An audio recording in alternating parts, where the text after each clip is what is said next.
পাহাড়ে সহিংসতার প্রতিবাদে পাহাড়ি ছাত্র জনতার ডাকা অবরোধের শেষ দিন আজ। সকাল থেকে খাগড়াছড়ি থেকে ছেড়ে যায়নি দূরপাল্লার কোনো বাস। পরিবহন ধর্মঘট প্রত্যাহার করায় রাঙামাটি থেকে চট্টগ্রামের বাস চলাচল শুরু হয়েছে। তবে খাগড়াছড়ি ও বান্দরবানের সাথে বন্ধ রয়েছে সড়ক যোগাযোগ।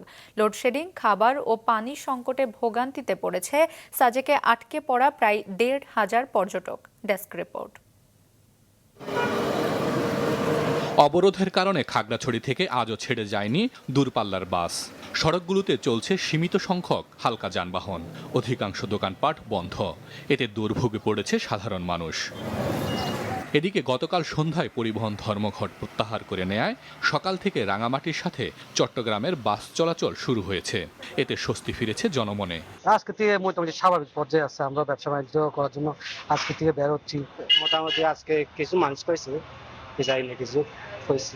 সৌহার্দ্যপূর্ণ পরিবেশেই মোটামুটি পাহাড়ি বাঙালি সবাই বাজারে এসছে, বাজার করছে, বিক্রেতারাও মালামাল বিক্রি করছে, কাস্টমাররাও কিনছে।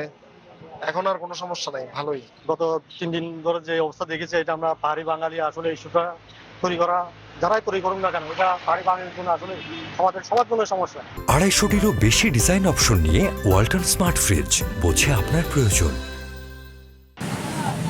তবে অবরোধের কারণে বান্দরবান ও খাগড়াছড়ির সাথে বন্ধ রয়েছে রাঙামাটির সড়ক যোগাযোগ। এর ফলে সাজেকে এখনও আটকে আছে প্রায় ১,৫০০ পর্যটক এবং ২ শতাধিক পরিবহন চালক ও হেলপার। লোডশেডিং, খাবার ও পানি সংকটে ভোগান্তি পোহাতে হচ্ছে তাদের। সাজেকে আসলে আমরা বেশ কয়েকদিন ধরে রয়েছে, আমাদের আজ গত 3 দিন ধরে পানির খুব সংকট। আমরা রিসোর্টের সঙ্গে যোগাযোগ করতে গেলে তারা বলছে ভাই আমরা পানি একেবারে উঠাইতে পারতেছি না, বিদ্যুৎ নাই। আমাদের সাধ্য অনুযায়ী গেস্টের জন্য যা যা করণীয় তা করার চেষ্টা করতেছি।